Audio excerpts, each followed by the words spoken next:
welcome to From Nowhere to Nothing, Ontological Oxymorons. I'm your host, Joel Bouchard, a doctoral student in psychology, and with me today is Mr. Norman Gayford, a professor of English and philosophy. The last 2 weeks, we've had some eye-opening conversations about topics that are generally considered in a negative light.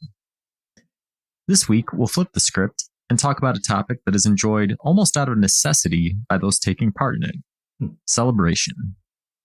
Strap on your party hats and prepare to have a good time until the buzzkill philosophers start asking questions. I'm just sitting here thinking, I can't wait to have you say when you introduce this, I'm Dr. Joel Bouchard. Yeah, we're still a ways away. Still a few years away, but so like I said, past couple of weeks we covered cynicism, we looked at failure.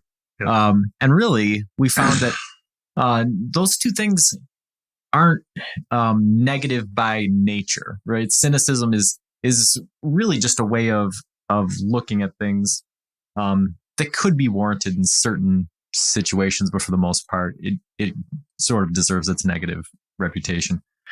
Failure, as it turns out, really, it depends on the context for sure, but it isn't negative, necessarily. Right. There's some things about it that are really interesting. So celebration, we'll see if it is the same or if it breaks the mold a little bit. So what is a celebration? Well, we'll start with the buzzkill right now. So if you again, the etymology is interesting, but if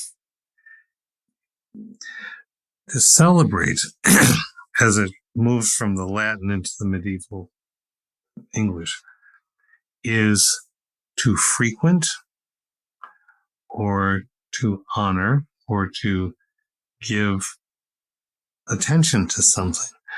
And so, for instance, in some churches, there's a celebration of Eucharist.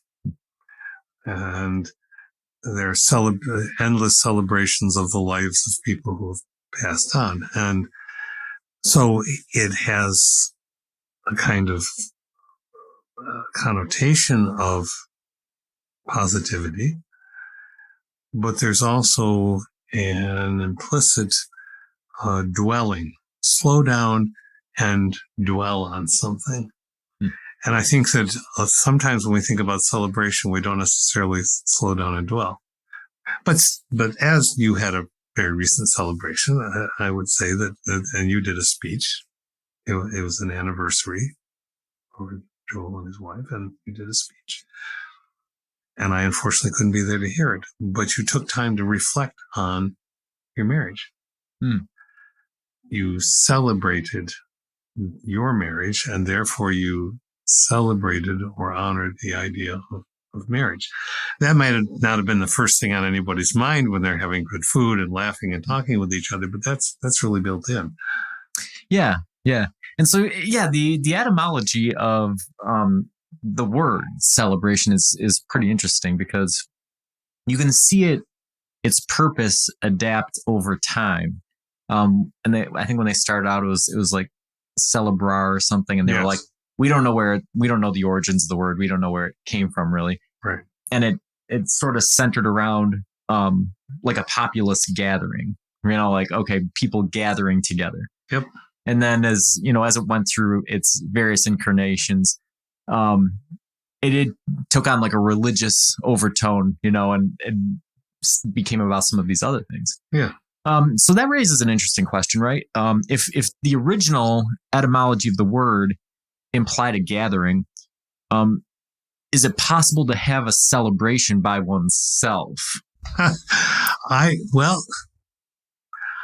think so, but that's because when we don't know the original meaning of the word, we can do lots with it. But more seriously, I think you can celebrate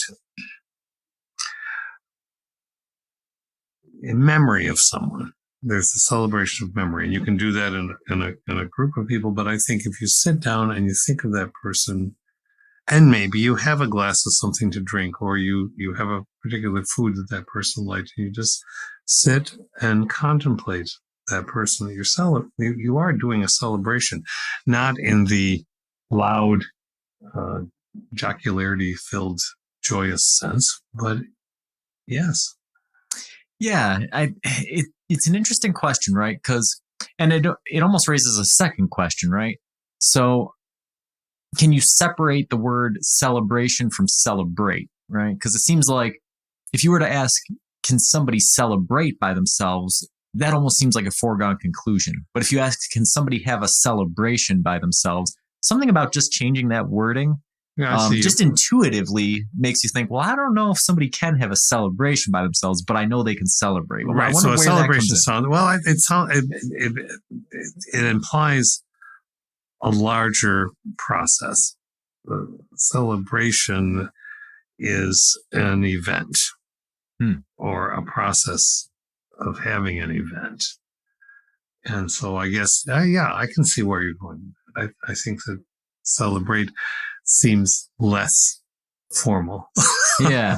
And celebrations has a more of a degree of formality with it. You think that's just like a quirk of the English sort of adoption of the idea? Yeah, I think probably so. It seems to me that we're doing a food tasting here. We're saying, well, does this sip two different coffees? But which one seems like it would be better at a formal event? Or, which coffee seems to take itself more seriously as well? I think that's what we're doing. Celebration sounds more formal. Yeah, yeah. Whether it is or not. Right. Yeah, and I'll shout out Giuseppe down at the bibliothèque for making you your own specialty drink. Norm brings us coffee every week for the podcast. He's been there enough that he got his own signature drink down at the coffee shop. Yeah, that was so good. So if we're talking about connoisseurs of both coffee and words, we're in good company. So, but yeah, I think that is true, and thinking about it, okay. So if I can celebrate by myself, but I can't have a celebration, and then we think back to the etymology of the word, a populist gathering. Is there some other word that should take the place of celebration if it's done in solitude, or do you think it's a limitation of language, or do you think that it's just a misapplication of our concept of the word? You've just asked like 4 questions, and that's wonderful. My head is going, wait, it's a spark going from one spark plug to the next or something. The last one first. I think that we do play with words a lot in philosophy, and not play in the sense of disrespecting words, but of poking at them and seeing what they'll do. They're kind of like a fidget. Mm-hmm. And words are elastic, and they do change even from decade to decade, and new words emerge. And so I think, yes, I think what we're talking about with celebration, that's sort of it's not a mistaking of the intent of the older word, but I think it's a reshaping of it. But for another word, I mean, curiously, I was thinking about this since you and I texted about this topic. To celebrate is to honor. To celebrate is can be to have a festival or a festivity. So a celebration can be a festivity.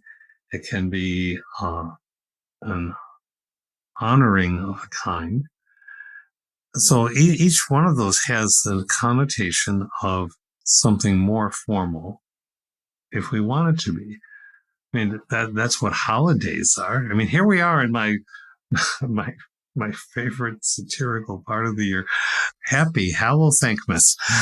We started Halloween, and we binge and we pressure, and the whole to save the economy. We buy and we're supposed to do all this, eat and eat and eat, and then we have the afterword of, oh well, here's how to lose weight after you've gone through the holidays, and holiday means holy day, and that's not necessarily what people intend anymore. Mm-hmm. Even though the root of it is very clear. So I think what we do with these things, I mean, how do you, is it a celebration to buy a bunch of things and hand to other people?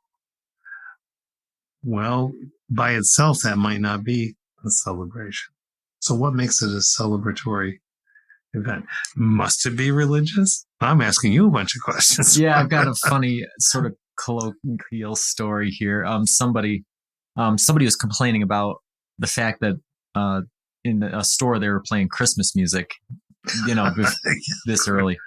And one of my friends who likes Christmas music said, "Well, if you don't want Christmas music played this early, then somebody should start writing good Thanksgiving songs." So, I mean, music, is, if you think about it, music might be a good element of celebration, right? Mm-hmm. If you're thinking about a celebration, even, something like a birthday, right? Birthdays have their own songs, right?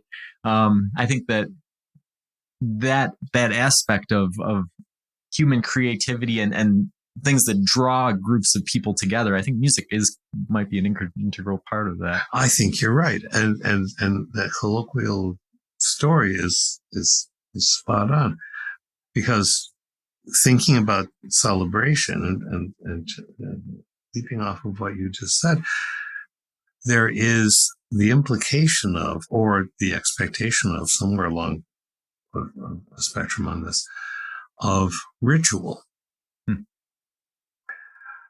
So when I asked you, were there speeches, and you did a speech? Well, that's because my expectation would be that at a formal honoring of the return of an anniversary date, that there would be a speech. Well, that's because that's built into us somehow. We do graduation ceremonies. A graduation is a celebration. Thus, we have people yammering on to us about our lives, even though we're not listening at the moment, because we're high schoolers or we're college students. We say, "Oh yeah, give me the wisdom of the world." No, I've been doing that. Let me just, what are we going to do next? We sort of miss sometimes. We can easily not pay attention to the formal ritualized thing. Well, there are holidays that are very ritualized, and they are generally holy days in one sense or another, back to the ancient world. But then there are ones that we make up. Well, we made them all up. Ones the more recent ones. So happy holiday for President's Day. There's no ritual for President's Day that I can tell, unless it is to go buy a car or to go buy a mattress. We don't necessarily, as a whole culture, have a listening to 3 of the best presidential speeches across time. We could do that. Some of them would take a couple hours, but we don't focus on that. We don't focus on a symbol of the presidency, right? Even Veterans Day, and you're a veteran. You're seeing all these signs around, the school signs, which really fascinates me, because for some reason, and I can't put my finger on it. I should know this, but it's eluding me at the moment. Green has been designated as the color for honoring veterans. Well, green is certainly color for some uniforms, but not for all of them. But there were these school signs, these electronic signs in front of the school to announce various things, and saying, "This sign is flashing in green." So it's not just doing the green; it's telling you why we're doing the green, which means there needed to be an element of explanation, which tends toward the beginnings of a hint of ritual. But what is done? Well, there are some services. There is some raising of guns with blanks to have ceremonies. Another great word. But there's not a day. It's a day, but it's not a day. Yeah.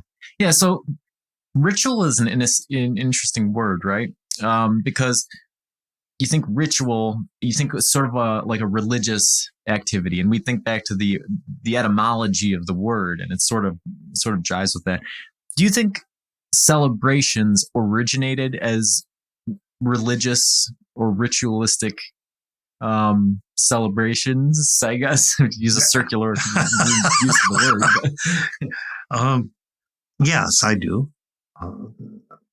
Can't be absolutely sure of it, but some of the most, when Abraham Lincoln declares Thanksgiving as a formal day, I think that's not ancient, but that starts to harken back. And you go back to ancient Greece and the bacchanalia, the wine and the orgies and all, but all toward celebrating one side of the human being, which is madness and chaos, and then there's the other side. Well, we have Advent, and then Christmas, and then post Christmas. We have the goofy and the fun and the hooray, and then we have the contemplative.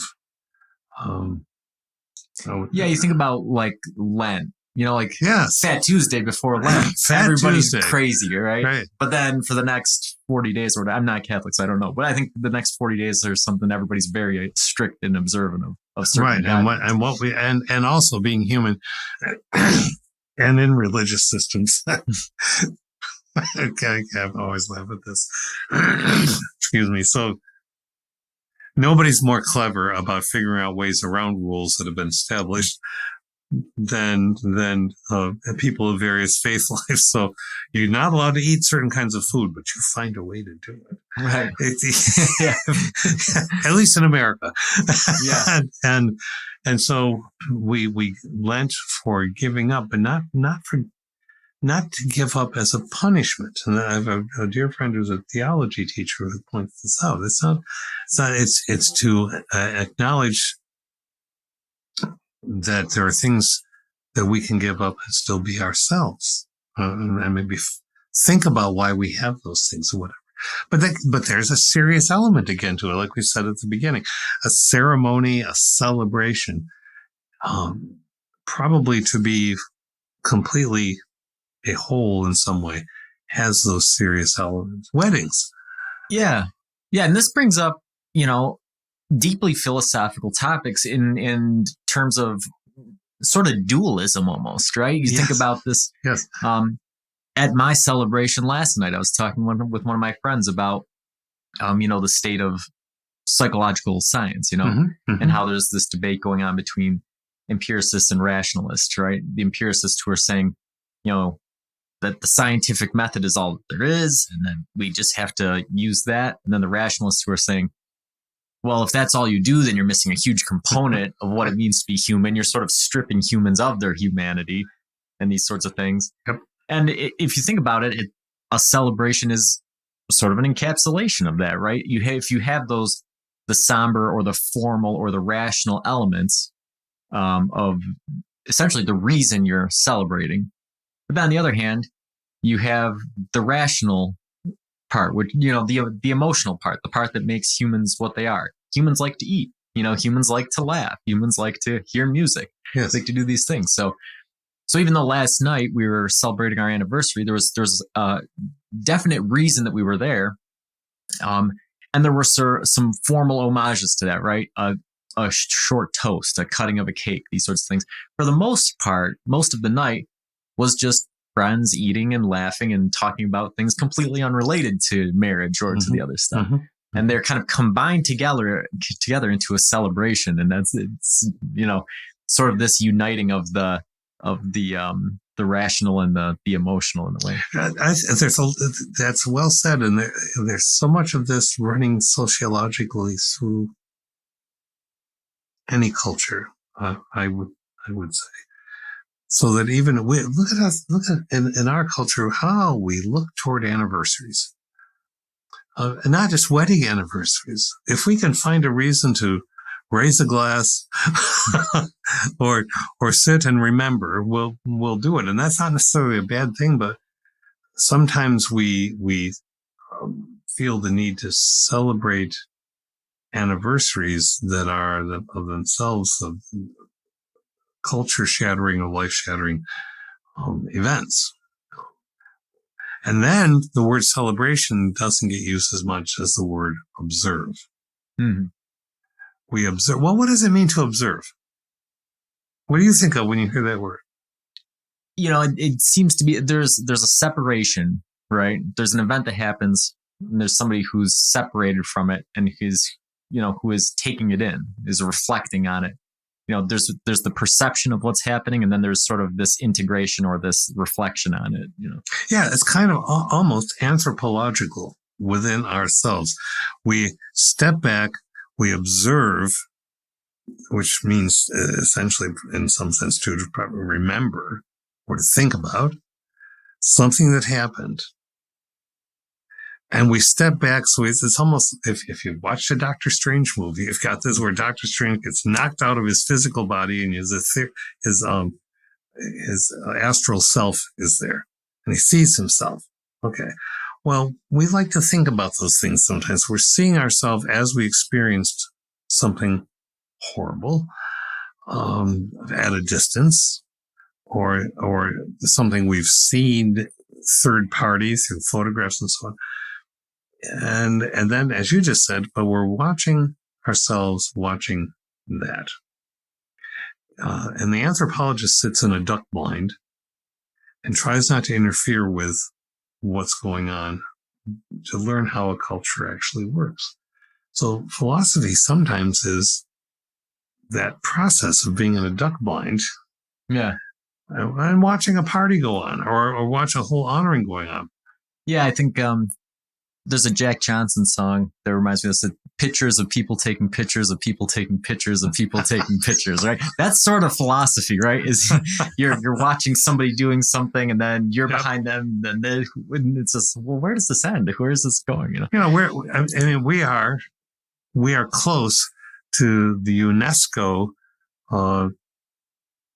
annual celebration of philosophy day. Here's November 15th. Okay. We stumbled onto this, which is, but it's cool. And one of the articles in Philosophy Now is talking about this. The writer said, the annual celebration of World Philosophy Day raises several practical and theoretical questions. How should one celebrate? Should one celebrate at all? What is there to celebrate? How many questions is too many? Right? And then people have arguments, debates about whether philosophy is something worthy of celebrating at all, or are we celebrating meaninglessness? Or are we, so it's the buzzkill philosophy. It's a buzzkill philosophy deal. That's right. That's right. So when you celebrate something, you have an urge to do something ritualistic, even if it's as seemingly simple, and it isn't, to organize a dinner, but to have a dinner, and not to necessarily have an agenda. Some folks have an agenda for celebrations, some don't. But it's just like with some weddings. Well, now is the time for the bride to dance with her father, and for the groom to dance with mother, and those things are even changing because of family dynamics. But we have this time. Who said it's the time? Nobody's going to tell you that in the celebration of some. I don't know. It's just how we do it. Yeah, we had a moment last night that was sort of like that. So right before I did my toast, right, my wife had bought this big box of plastic champagne flutes, and she had originally used them for, I think it was a wedding shower. And then she had some left over, so she was going to use them for this. And then she had some left over, and she's going to use them for my sister's baby shower. So, you had to buy them this big bulk thing. Yeah. So she's using them all up. Well, they're cheap plastic things. So some of them broke when you're attaching the bottom to the middle. So some of the champagne glasses were leaking. And so I'm trying to give the toast, and some people, it's making a mess on the table and stuff. And the waitress who was at our dinner, she says, "It's good luck." And Amanda said, "It is?" And she goes, "Well, that'll be our new ritual. We'll just say, we can just start a new tradition. We'll say it's good luck." Yeah. And when you think about it like that way, and then you think about all the steps in a wedding ceremony, or all the steps in these sorts of things, and you go, well, where did these come from? It was probably somebody saying, Well, we'll just do this and this will be the new tradition, exactly. And thus there are many different ways of having a wedding. I attended 4 this summer, none alike. And the interesting thing was that the 2 of them were the same 2 people, but they got married in one place and they did a version of the ceremony in the other place because friends and family couldn't be at both places. But it became plastic. It became this fascinating, wonderful, authentic rethinking of it. The ritual of getting engaged has stretched and become so creative from what it was generally when I was growing up. And I think it's fascinating, but we make up rituals. So the question then is why? Yeah. What is the purpose of all these steps Let's do this first. All right. We've had such a good time here doing this. Let's meet once a year and we'll do this again and we'll do things exactly the same that we did before. Is that going to make the same things happen? No. Well, then we got nostalgia going on. Yeah. So the making of ritual is not, it's something that can be taken very lightly, of course, but if you underneath it, buzzkill again, it is quite serious. Yeah. We want to maybe make a ritual so we can give memory and weight and gravitas to something that we don't want to let disappear. Yeah. I think there might be 2 elements to it. I think that for an initial ceremony, I think there's almost like a Gnostic or mystical element to it. Doing all of these steps in this specific order seems to give it some kind of weight. Yeah. But I think there's the subconscious part of it that you were just mentioning, that after you do it that initial time, when you come back to the tradition, then you do it the same way the next time, it reinforces memories, and ancient people didn't know that. Well, probably didn't know that when they developed traditions or developed rituals. But it's effective, right? You do these certain things in this certain way often enough, it reinforces that memory and the emotions that you have connected to it. Yeah. So do celebrations such as birthdays and religious holidays and cultural milestones, are they sort of universal across cultures? Does everybody celebrate these in one way or another? To my knowledge, yes. I don't know much or anything about a lot of cultures on the planet, and some or a lot about others. But in the one is peripherally aware of or more familiar with, yes. Yeah, I think that, I think so birthdays, I'm guessing birthdays are almost universal, but I bet you there's some cultures that maybe don't pay much attention. Funerals? Yeah. Now, how they're done. I think funerals and I think with religious holidays, you could almost substitute seasonal holidays, because if you look at that, you think of solstices, or equinoxes. I think solstices and equinox holidays and funerals, I think those 2 are probably pretty universal. Yeah. I think you see them celebrated. And again, the difference is the rituals and the traditions, but what is being celebrated is sort of the same across cultures. It is, even though knowledge changes. So a solstice or an eclipse, we don't necessarily, some of us do celebrate an eclipse in the sense that we go through the ritual of going out and trying to photograph it, to see it, to ooh and ah. No, we know that the moon isn't going bloody. We know that a dragon isn't eating it up. Still, it's a mighty powerful event. It reminds us of celestial mechanics. It reminds us that these great big spheres of various sizes, but still pretty intensely large, massive, are moving around, for the most part, not bumping into each other, casting shadows that can be predicted. And so, again, if you're celebrating, you're frequenting a thought, you're honoring something, if you're observing you are, relatedly, you're stopping to contemplate and think. Now, maybe everyone who stops and looks at an eclipse doesn't think about those celestial mechanics. I find it hard not to. Yeah. Yeah. And you know, it brings back a physics, notion that is normally taken in a different way, which is something we talk about quite a bit, space-time, right? Mm-hmm, mm-hmm. We know space and time are connected, and it plays an integral part in all of our math. But you think about it on an anthropological level, or on a psychological or sociological level, these holidays are revolved around time, right? You think about these seasonal holidays. One that just got me thinking was, Stonehenge it was designed to line up so that right at the solstice, the sun shines through the pillars. And then I saw in the news yesterday that at the Veterans Memorial in Washington, D.C., they have, like a stone plaque with like a hole cut in the middle for each branch of the service, and they're all lined up. And then, on November 11th at 11:11 a.m., the sun shines through all four of them and illuminates the seal of the United States military on the ground. So these things, and even a funeral, at a funeral, you're celebrating the time somebody was alive, but the time that somebody is alive is intricately connected to the space, what we have physically around us. Yes. And so these two things, I think that's the big aspect of celebration, is looking at it and saying, okay, well, what has happened over this course of time in the space that we live in? Yes. So you've got a duality again, as you mentioned before. Space and time is a coherent thing in some ways, but it's also a dualism.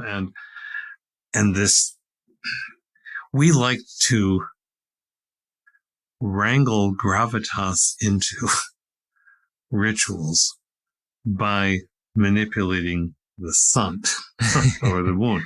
But really what we're doing is manipulating objects to have the sun cooperate. Right. We're doing this aesthetic, scientific, physics, calculated, the beautiful simplicity of a round stone with a hole in it, or any kind of obelisk where the shadow would go at such a place predictably. We are suggesting that the heavens themselves acknowledge this event. When in reality, we've manipulated small things on Earth just to reflect what's very cleverly. Yeah. So, is an achievement of some kind necessary in order for there to be a celebration? Depends on how you define the word achievement, doesn't it? Is it an achievement to get married? Yeah. So achievement, this could be a whole episode. It probably will be at some point in the future. But I hear it coming. But yeah, achievement. So the etymology of that is probably interesting. I don't know it off the top I'm of my looking head. It up while you're talking. Yeah. Once you have it, let me know, because I want to know what it is. But yeah, so getting married hard? No, it's not physically a difficult thing to do, but emotionally or, psychologically, trying to find a person that you connect with on such a level that you can say, even though in modern times these vows can be broken relatively simply, there's still that ritualistic or traditional vow to be with this person for the rest of your life.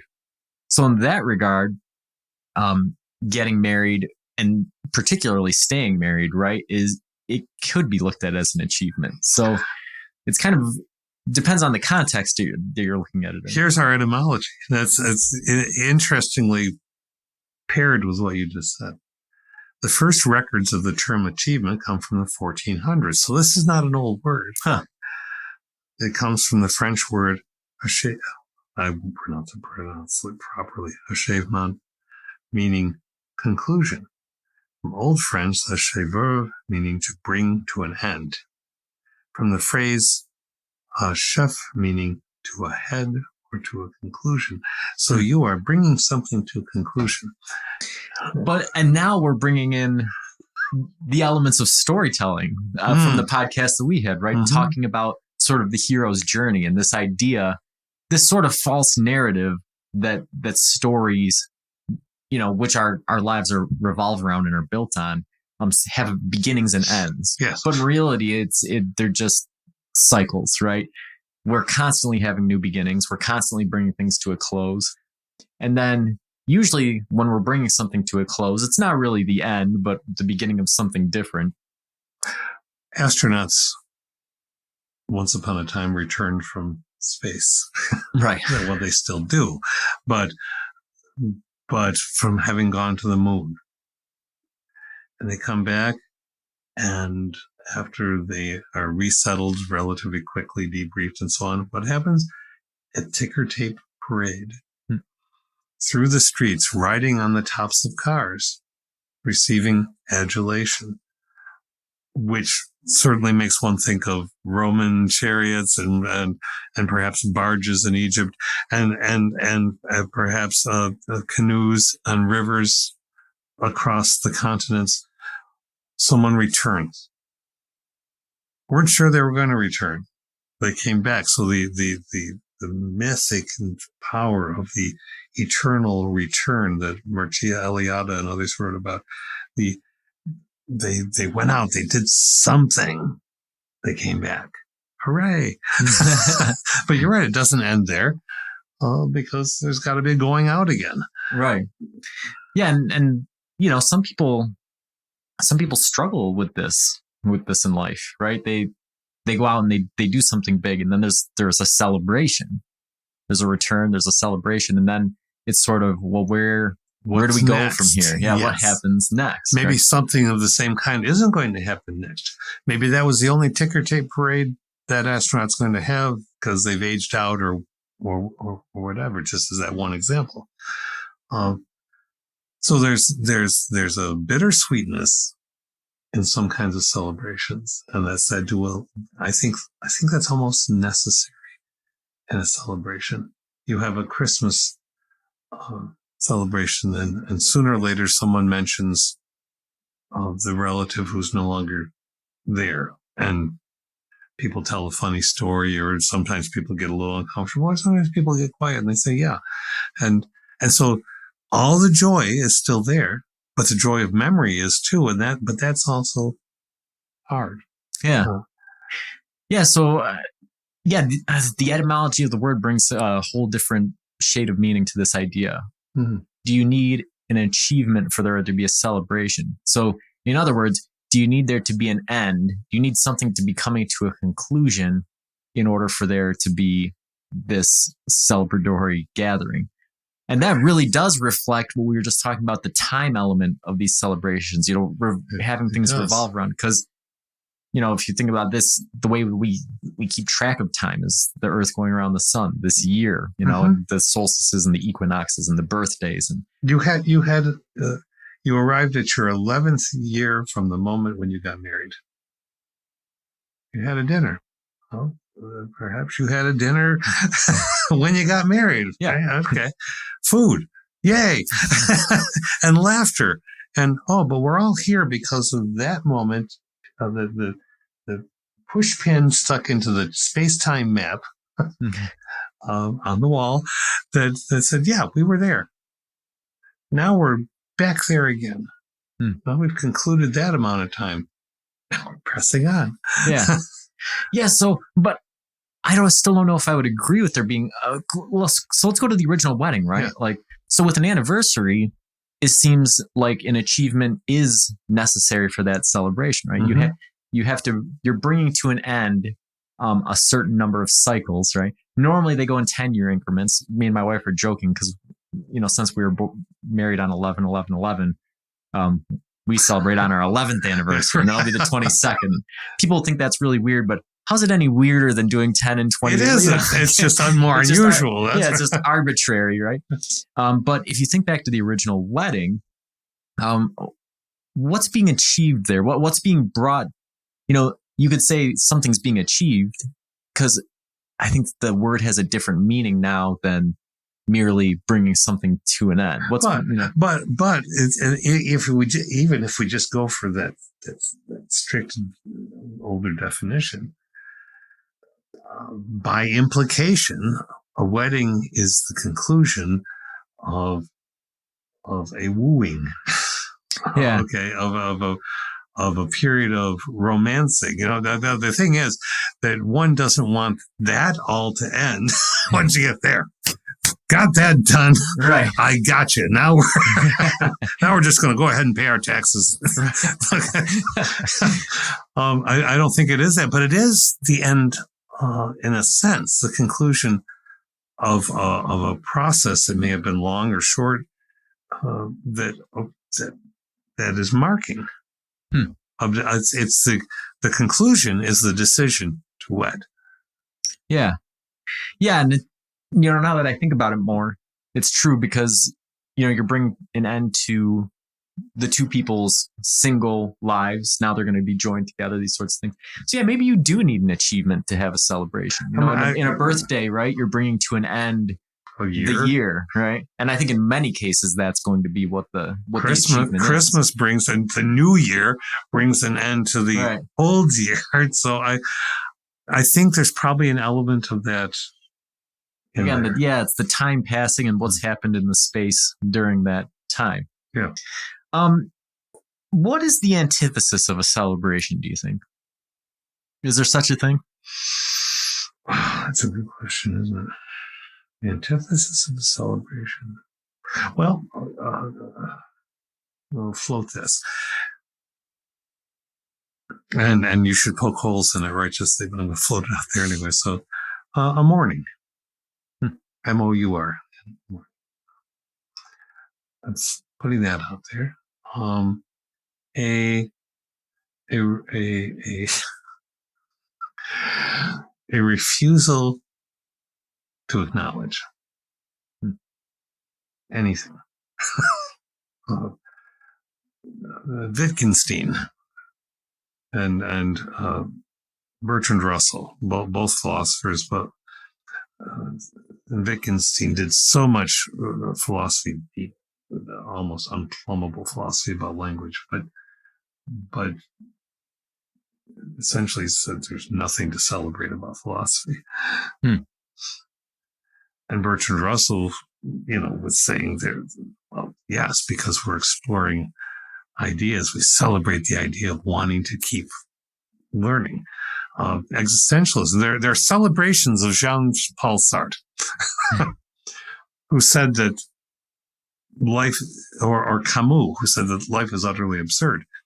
And people who followed Camus or read Camus or whatever, interpreting that as there's no meaning in life. And the existentialists, we talked about that, but there is meaning only if we make it. So on the surface, you have life is absurd. There's nothing to acknowledge.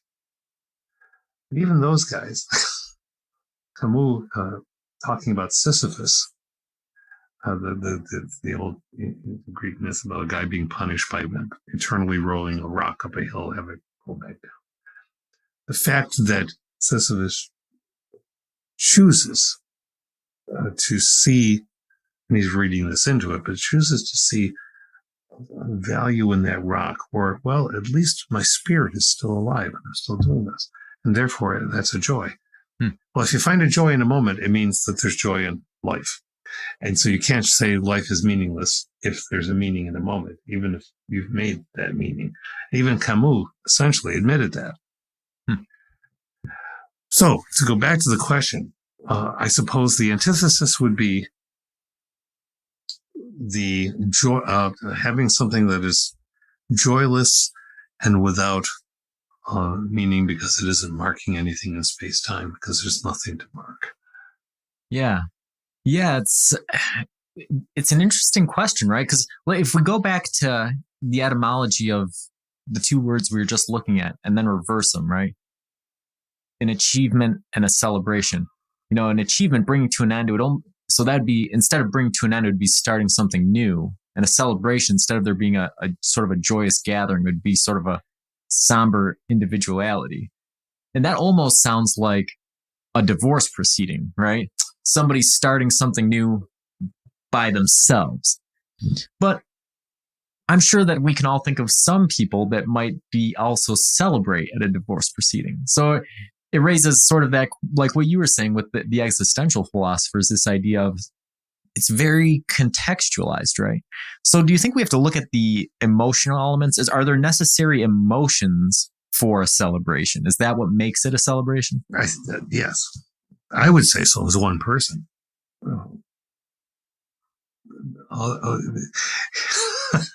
I mean, in Star Trek, the folklore, mythology, whatever, the storyline said, the Vulcans have all kinds of rituals for things that they find very important. But for them, the removal of emotion is what's important. Well, some people might say that about the Stoics in some ways. So, yeah, I think emotions. Don't you? Yeah, I think that this sort of parallels the conversation we were having about failure last week, right? So failure, by definition, is the failure to achieve something, right? You didn't achieve something that you set out. But failure is not a negative thing, really, unless you've stopped trying to achieve something, or what you end up achieving, even if it's not the main goal, is unacceptable as an end result. Mm-hmm.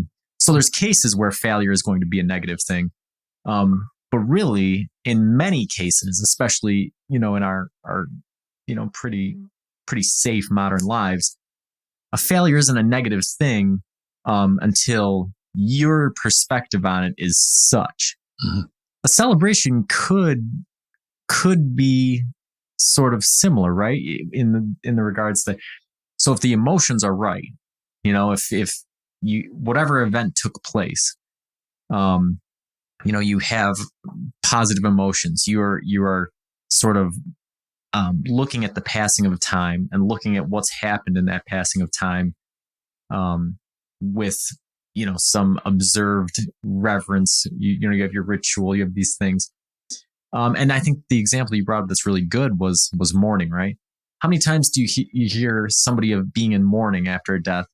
But how many times do you also hear we're going to get together for a celebration of life? Yeah. Right? There's sort of your two perspectives on it there. The same thing happened, right? Somebody died. A life came to an end. But how people deal with that and how they contextualize the event that happened is really sort of the hinge point on whether it's a celebration or not. Yes, and so rituals of celebration become ways of trying to help. Sometimes they're ways of trying to help people away from the emptiness or the unavoidable sadness and loss. Sometimes our culture carries that philosophically to a point at which we won't acknowledge beyond a certain point that a mourning should happen. So people who are still missing people, necessarily after a few years, not necessarily, but often feel pressed by others to say, well, let's get on with it. Let's move on, because that's a stone in the dirt there, but we're down the road here. Mm-hmm. Yeah, but we're still there. Yeah. You can be in both places at the same time. We've adequately demonstrated that with our imaginations.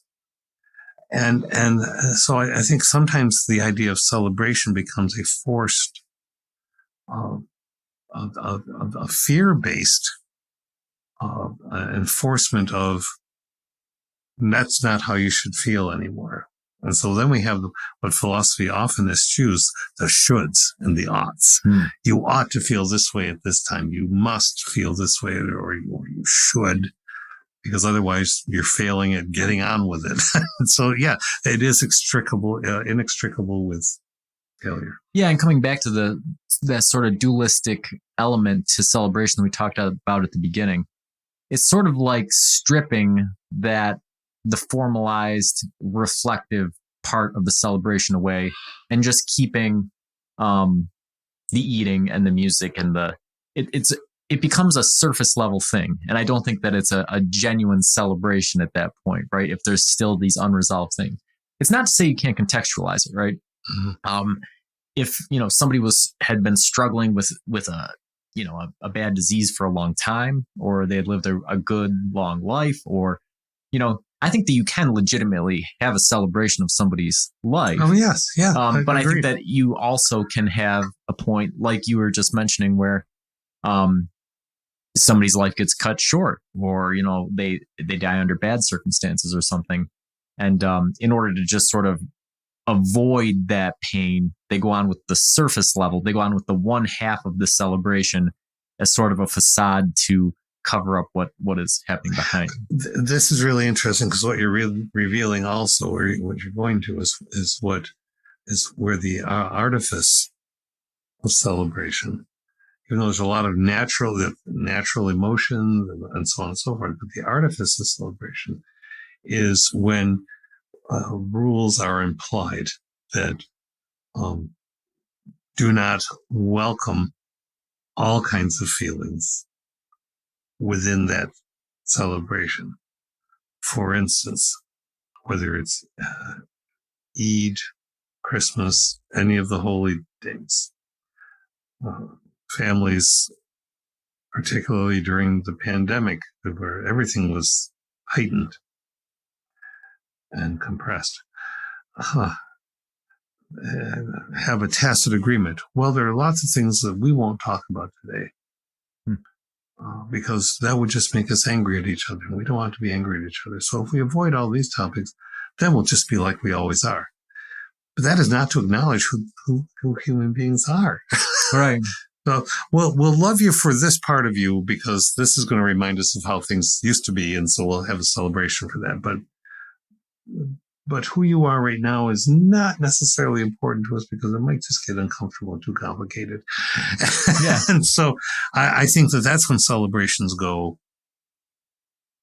wrong. Yeah, and I had a moment like this at our anniversary last night, right? Everybody was having a really good time. Then it came time to do the toast. And in true, I'm usually an anti-procrastinator. Normally, as soon as I know there's a task, I want to get it done as early as possible. Yeah. But I ended up not writing a toast for the wedding. So the time came up to do the toast, and I was like, okay, well, I'm just going to wing it, right? And so everybody's having a good time. Everybody's in a good mood. And I remember the toast because I thought about it quite a bit afterwards, because I sort of struggled with some of these feelings, right? I said, hey, everybody, welcome to our 11th wedding anniversary. Thank you for coming out. And I said, when I look around the table, I see a lot of you who were with us 11 years ago. And I said, and I see some new faces that have joined us since then. And I said, I'm reminded of the faces that couldn't be here, or the faces that are no longer with us. And I said, sometimes life can be a hard or a challenging thing, and that makes it all the more important to celebrate the things that you cherish in life, including everybody here, as well as, most importantly, my lovely feral housewife. And I said, everybody, have a good time and enjoy yourself, and cheers to 11 years, right? And I sat down, I thought, maybe I said, I feel like maybe I was being a downer there, bringing up, the fact that, since I got married, my dad has died, my grandparents have died, and there's other people that maybe they haven't died, but they couldn't be there with us and these sorts of things. And I thought, everybody's having a good time. And I gave that speech, and I hope that I didn't wreck anything. And I didn't. Everybody continued to have a good time. Of course you didn't. Like you're saying, I think that it is important, because that's the reflective part of that. What is the point in celebrating this 11 years of achievement if you don't recognize the fact that there are obstacles and there are things along the way that could have prevented you from getting there? So, right. It's part of it's acknowledging and honoring the travel, the path. Often when I'm with people that I had spent lots and lots of life with, we'll occasionally raise a glass and say to absent friends. Well, absent friends can imply people who have died. It also can imply people who just couldn't be there for whatever reason. And that isn't a downer. That is the deepening and the complexifying of the whole experience. No experience is absolutely unfettered joy. Because we're human. There's always some little dent somewhere, or some of the knowing that things happen. It doesn't mean that that's less or that it's wrong. It's quite the opposite. So I think you did well. So yeah, we've talked about celebrations quite a bit today, and we've gone and talked about President's Day, or this idea of celebrating to cover up mourning, deeper emotions, as well as the positive celebrations and things. So last question, are there too many or too few celebrations today, do you think? In what sense? In our culture? Yeah. Too many or too few? Well, there's a calendar. My wife, who's a children's librarian and a historian, she finds these marvelous things. There are, any given day in the United States, that whatever the date is, it's a special day for at least 3 or 4 or 5, National Coffee Day. Well, hey, celebrate coffee. That's you bet. Anytime I can. But that is not the equivalent of the celebration of the anniversary or the celebration of a life. So do I think there are too many? I think there are too many that are, I think our orientation to them has been trained into a kind of frenzy that diminishes the event itself. How many television specials in the States have there been where somebody has got to rescue Christmas? Otherwise, Christmas is not coming. Right. The dozens, yeah. and dozens, and of course, Christmas comes. In the sense that the calendar day that we've designated as Christmas comes. There are lots of different Christmas designations. But that's not what we really mean. Is that, well, that means Santa Claus won't come. Oh, gee, that means there won't be presents. I mean, oh, okay, all right, hold up. And those are great little stories for kids to get all concerned about. But I think that that's reflective of something that points toward the frenzy. Yeah, the Grinch, right, is really this original story. And it has the positive ending, right, where, okay, the Grinch strips Christmas of all of its commercialization, but the Who still celebrate, right? Yeah. And I think that's the message that you want to send out, because the things that we've talked about today, the traditions, the rituals, that dualistic nature of the observation and the reflection, but also, the laughter and the talking and the feasting and stuff. It really sort of strips it back, right? How much of this can you take away and still celebrate what it is that you gathered here to celebrate? There is too much for me. There's too much expectation or didactic telling us how and what we're supposed to feel on a designated day. Veterans Day is one of those. They have endless, here's how you're supposed to feel, and here's what you're supposed to do. Well, if it's really a meaningful day, we'll figure it out. Yeah. And of course, there will be militaristic rituals and funerary rituals. But that doesn't mean somebody gets to tell you exactly what you're supposed to feel any more than they should be able to tell you what you're supposed to feel during an anniversary celebration or anything else. That removes the authentic nature of one's existence. Yeah. Yeah, exactly. All right. Until next time, keep pondering.